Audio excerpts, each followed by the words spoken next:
Nothing happens by just accidental, coincidental chances, man. You know, God, people that are with God and that team, they're looking after the world, you know, and they're looking after people. Because, I mean, you know, we're the future. God's counting on us to save, you know, the world, and we can do it. I mean, people think, oh, one person can't change anything. It's that Garth Brooks song where he talks about, some people say that I can't change things or whatever, but I'm going to show that the world can't change me, because I'll still be a good person no matter what. And if everybody has that mindset, you know, maybe there's a lot of bad out there, but you know what? There's a lot of good too, you know. And I mean, it's right here. Look, I mean, today it's right here. And just think that every one of us can affect so many different people by just sharing a little bit of the message from the Bible. I mean, and you could say, you don't have to say it exactly like that. You can say, man, just be a good person, you know. Think about things. Think about what would God say, you know. Ask him, pray to him. You know, if I want to take on something that's new and I'm not sure about it, start asking him, you know. Start asking people who are with God, and you'll get the right, you know, end result. You know, it just, if you have a feeling that something's not right, it's probably God talking to you and saying, be aware of this. You know, maybe this isn't the best for you. It might be a lot of money, but what's it going to do to your soul, you know? What's it going to do to your family, your kids or whatever, if you're gone all the time and the dad's not there, you know?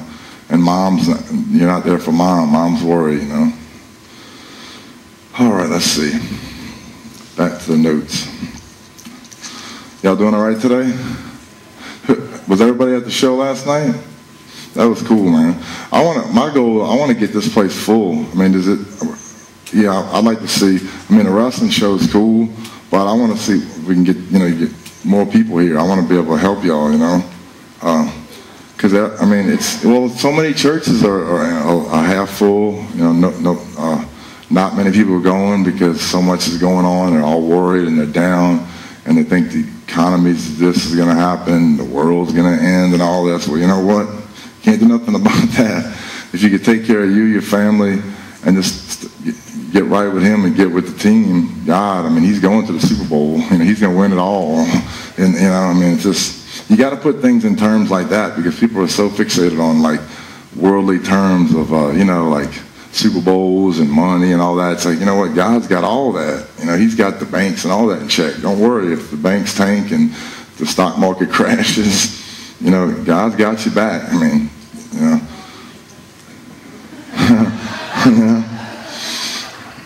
It sounds, you know, a little bit like I'm trying to be silly, but I'm not. I'm being serious. Just being in a real simple form. I mean, he's in your foxhole. You know, the war is going on, and you got a guy there that won't let you down. Will not let you down. Another thing, I mean, I wanted to mention is about living in the present, like today, you know, because I've read some other books, health books and all these things, and they're all positive. But if you're caught in the past, or you're worried about the future, if you're, you know, if you're consumed with fear or pain or anguish, or you got anxiety because you're worried about what's going to happen in the future, you can't enjoy the day. You can't, you know, and you can't change the future, and you can't change the past. I mean, I know we've all heard these things, I'm sure. But really, if you really look at it that way, that's about all you can do is take care of today. You know, what do they say? Every day's a gift. That's why they call it the present. All these little cliche terms are like, oh, whatever, man. I'm having a bad day. I don't want to hear that. You know, but it's true. I mean, if you have a rotten day today was rotten. You know, you get up tomorrow and have another one, and it's just like they just keep, you know, going in line. Because I have bad days, bad weeks, bad months, you know. But if you can get up and say, like today, my leg was hurting, and I was like, man, I'm going to be late. What am I going to do? Be negative, not go, lay back down? No, you know what? I'm going to get up. I called brother Derek. I say, hey, I'm running a little late. My legs hurt. I mean, I'm a slow-moving person, and I got here, and everything was fine. And now I'm talking to you guys, you know. So, and this is something positive, you know. And we're all here, and this is something good. And we've taken care of today. As of right now, we're with God. So man, you can't get no better than that, you know. I mean, you could have $1 million, but if you don't know God and you're not happy, what do you got? You got nothing. I mean, I don't mean to be mean about money and all that stuff, but it's really not worth anything. I'm not trying, you know what I'm saying? I'm not trying to say it's not. You got to have a car and a house and wanting to take care of your family, but don't think that's going to solve all your problems, because it's not. You know, being close to God, and that will bring you something that I mean, you can't explain it until you feel it. You know, and you know, like I have moments of clarity where I feel more close to God and more at peace, and like things seem to be like, okay, I can see what's going on. Sometimes things get cloudy when I'm depressed and down and out, and I'm not close to Him. You know, it's like you walk around in the fog, things are hazy, you don't realize how good you got it and who's in your life. It's so awesome, maybe your wife or your mom or your kids. And you know, if you just can clear your mind, pray to God, talk to Him, He'll tell you, you know what, you got everything, man. You got a wife, you got kids, they love you, they need you, you know. I mean, they're counting on you, you know.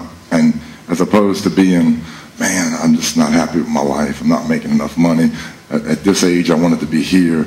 I'm overweight. I wanted to have a 36-inch waist instead of a 42-inch waist. You know, these little things, man. And you walk in your house, and your kid's like, hey, and you're like, you walk right to the room. Because I used to do this. You know, I've been there. I'm telling you this. And you walk by your wife, and you don't tell her hi. You don't tell her you love her. You know, and that's real. You know, God, your family, your friends. That's real. Not money, not fame, not fortune. You know. That's nothing. Your family, your friends, and God, that's love. That's real. There's nothing more important than that, you know. And if you miss out on that today, you've lost it, you know. Maybe your son needed you that day to throw the football with him, and you didn't because you were feeling bad about something that didn't even matter, and you didn't even realize it, you know. So, you know, where I'm at on time, I don't want to talk forever. Okay, cool. I'm 40 years old, and I'm just starting to figure it out, but I feel like I've finally realized my mission, you know. I'm finally getting ready, and I'm not by any means there, but if I could just start getting up, talking to people. I started writing a book, and I want to finish it. I want to ask God to help me finish it. It was just a book about my life, wrestling and football, but now I want it to be an inspirational book about how I went through all that. You know what? This is where you need to really be. I hope it can, if I can finish it by the grace of God, I hope it can reach some kids, some people, and save them from investing too much time and energy into the wrong things, you know. Because I'm not going to lie, when football didn't work out in '98, I was lost because I thought all I was football. You know, you may not realize that when I was a child, I had poor self-image. I was big, so kids called me fatty, and all that stuff. I mean, I had a bad self-image, you know. I didn't think I was good at anything. So I found a home in football, you know. As a young person, that gave me like sense of worth, you know. And when football, I thought I would be a pro football player from day one. And I wasn't close to God. I mean, I went to church, I prayed, but I didn't really understand the profoundness of it.